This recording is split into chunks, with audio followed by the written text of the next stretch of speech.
ST कामगारांच्या आर्थिक व महत्त्वाच्या प्रश्नांची सोडवणूक होत नसल्यामुळे अनेक कर्मचारी संघटनांनी एकत्र येत 3 सप्टेंबरपासून राज्यभरात आंदोलनाचा पवित्रा घेतलाय।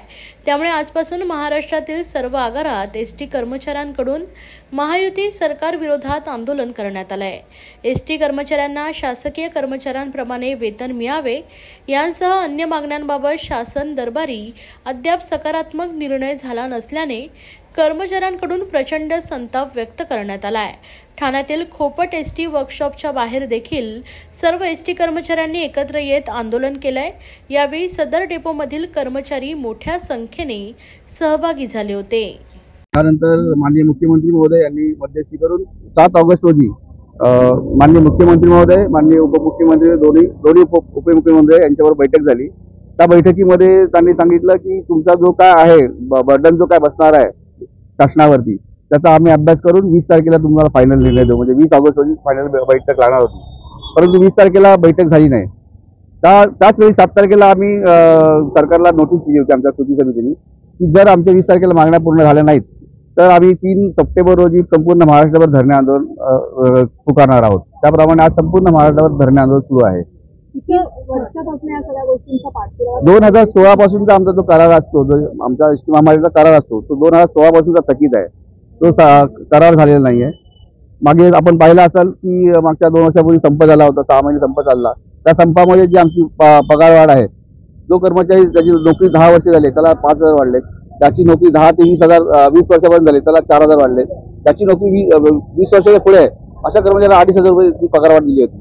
ही प्रत्येक तफावत आहे, जे सिनियर कर्मचारी त्यांच्यावरती अन्याय आहे। आमची एकच मागणी आहे की जी पगारवाढ केली होती ती सरसकट 5,000 सर्व कर्मचाऱ्यांना देण्यात यावी आणि जे आमचे वेतन आहे ते राज्य सरकारी कर्मचाऱ्यांप्रमाणे देण्यात यावे। तर आज राज्यभरात देखील काही एसटी चालकांवर बंद पुकारण्यात आलेला आहे, एसटी सुटत नाहीये, तर प्रवाशांचे देखील हाल होत आहेत, याकडे आपण कसं पाहतो? निश्चितच प्रवाशांची आम्ही माफी मागतो आणि ह्या जे आंदोलन जे छेडलं आहे त्याला कुठेतरी सरकार जिम्मेदार आहे। सरकारने जर वेळेत जर निर्णय घेतला असता तर आजचं आंदोलन झालं नसतं। गेल्या अनेक वर्षांपासूनच्या या मागण्या मात्र सरकार आपल्या मागण्या मान्य करत नाही। निश्चितच आपल्या माध्यमातून आम्ही सांगू इच्छितो की सरकारने जे आमची एसटी महामंडळ आहे हे खेड्यापाड्यात जाते, जे खेड्यापाड्यातून जर जे विद्यार्थी आहेत त्यांना तालुक्या ठिकाणी नेणे, शाळेला कॉलेजला पोहोचवणं हे एसटीच्या माध्यमातून केलं जातं। म्हणजे आजची जी नवीन पिढी आहे, जी नवीन पिढी घडते ही एसटीचे चालक वाहक जी त्यांना सेवा पुरवते, त्यांना शिक्षणासाठी घेऊन जाते, त्यामुळे आपली नवीन पिढी घडते। याला कुठे आमचा एसटी कर्मचाऱ्यांचा हातभार आहे, हे सरकारने कुठे विसरू नये। जी नवीन पिढी आता होणार आहे आपल्या महाराष्ट्रात किंवा देशात, याला जी म्हणतो आपण पाया, तो पाया आमचे एसटी कर्मचारी त्यांना देत आहेत। असे असून सुद्धा एसटी कर्मचाऱ्यांकडे दुर्लक्ष केलं जात आहे। समान काम समान वेतन मिळावं अशी एकंदरीत आमची भूमिका एवढीच आहे, सेवा ज्येष्ठतेनुसार आम्हाला जे वेतनवाढ आहे ती मिळाली पाहिजे आणि राज्य सरकारचे कर्मचारी जो वेतन आहे त्याप्रमाणे आम्हाला पण वेतन मिळालं पाहिजे। शासनाच्या विविध योजनांमुळे ग्रामीण भाग असू दे किंवा शहरी भाग असू दे, लालपरीच्या बजेटला म्हणजे सुगीचे दिवस कुठे आलेले आहेत विविध योजनांमुळे, मात्र कर्मचाऱ्यांकडे जाणून देखील दुर्लक्ष केले जाते। निश्चितच मॅडम, आपल्या मधून आम्ही सांगू इच्छितो की आता मुख्यमंत्री महोदयांनी आता नुकतीच लाडकी बहीण लाडका भाऊ अशा योजना केलेल्या आहेत।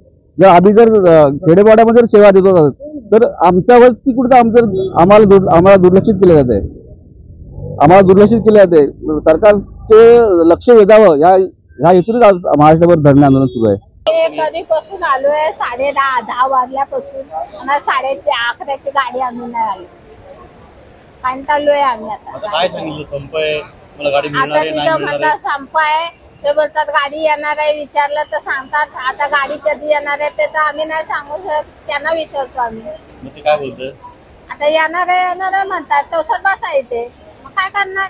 गाडी तर यायला पहिली नव्हती गाडी, व्यवस्थित चालू होतं। या बस स्टॉप जेव्हा नवीन झालं ना चालू तेव्हा एकदम काळामध्ये व्यवस्थित यायची। सणांच्या काळामध्ये संप करणं किंवा असं करणं नाही, हे चुकीच आहे, हे चुकीच आहे। आता सणाला जाणार गणपतीला हौसेने लोक ना, मग गणपती येतात सगळ्यांकडे, गौर गणपती, मग जाणारच ना। मग असं जर इथंच राहिलं मग तिकडे गणपती कसे कोण करणार? आम्ही आता इथून ठाण्यावरून महाडला जायचं आहे, महाडवरून आम्हाला पुढे पण आमचं गाव आहे, 20-30 किलोमीटर आतमध्ये गाव आहे। आता याने जर टायमात नाही सोडलं तर मला तिथे महाडला डेपोमध्येच वस्ती करावं लागेल। महाडला कुठे गाव आहे तुमचं? बोमदे म्हणून आतमध्ये। तुम्ही तिकीट कधी काढलं होतं?